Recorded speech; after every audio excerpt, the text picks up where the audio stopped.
পটুয়াখালীতে অসমাপ্ত ড্রেন পরিণত হয়েছে মরণ ফাঁদে। সামান্য বৃষ্টিতে তৈরি হচ্ছে জলাবদ্ধতা।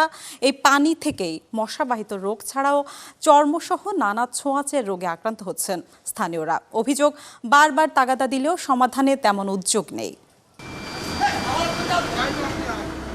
পটুয়াখালীর মৎস্যবন্দর আলিপুরের 3 পয়েন্ট থেকে খাপড়াভাঙ্গা নদী পর্যন্ত মহাসড়কের পাশে ড্রেন নির্মাণ শুরু করেছিল সড়ক ও জনপথ বিভাগ। তবে বাজেট স্বল্পতার কারণে কাজ থেমে যায় আলিপুর কেন্দ্রীয় জামে মসজিদ পর্যন্ত এসে। ফলে বন্ধ হয়ে পড়েছে পানি নিষ্কাশনের পথ। বাসাবাড়ে ব্যবহৃত পানি, চলাভাঙ্গা মাদ্রাসা ও মসজিদের প্রস্রাবখানা এবং অজুখানার নোংরা পানি জমে সৃষ্টি হয়েছে স্থায়ী জলাবদ্ধতা। এতে চরম ভোগান্তিতে পড়েছে অন্তত 1/2 শতাধিক পরিবার।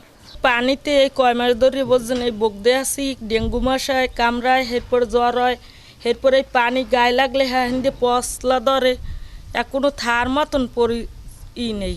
সেহার মানে হনে না, মেম্বারে হন না, হেরা ওই আইয়ে কয় দিমনে আজ 3 মাস ধরে একভাবে এইরকম রয়েছে।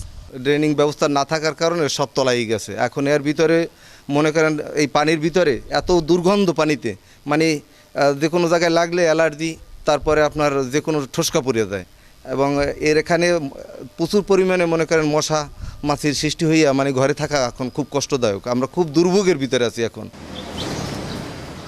স্থানীয়রা বলছেন তারা পড়েছেন উভয় সংকটে। একদিকে সামান্য বৃষ্টিতেই পানি ঢুকে পড়ছে ঘরে, আবার স্থির পানিতে বাড়ছে মশার বিস্তার। এতে বাড়ছে ডেঙ্গু, চর্মরোগ সহ নানা রোগ। পানি ড্রেনের ভিতরে এদিক সেদিক দৌড়াদৌড়ি করতে, কিন্তু যাওয়ার মতো নামার মতো পানি কোনো জায়গা নেই।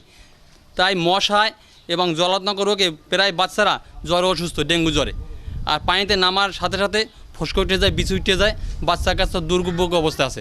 গরু বাছুর, হাঁস মুরগি সব নিয়ে মানুষ সমস্যার ভিতরে আছে। ঘরের ভিতরে পানি ঢুকে যেতেছে, টয়লেট বাথরুম পানিতে ভাসমান অবস্থায় আছে।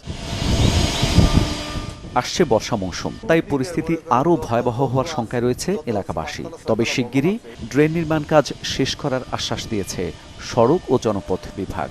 বিষয়টা সম্পর্কে আমরা অবগত। গত অর্থ বছরে আমরা যেটা বরাদ্দ পেয়েছিলাম সেখান থেকে আমরা আসলে অর্ধেক কাজটা করে সেটা এই অর্থ বছরে করার জন্য আমরা আমাদের কর্মসূচিতে অন্তর্ভুক্ত করেছি। একজন ঠিকাদারি প্রতিষ্ঠানের নামে কার্যাদেশ প্রদান করা হয়েছে, তারা গতকালকেও থেকে কাজটা শুরু করার জন্য গিয়েছে। আমি আশা করছি যে এই জুনের মধ্যে কাজটি সম্পন্ন হবে। শুধু আশার বাণী নয়, জলাবদ্ধতা নিরসনে শিগগিরই কার্যকর পদক্ষেপ নেবে সরকার, এমনটাই চাওয়া স্থানীয়দের। Desk report, channel 24।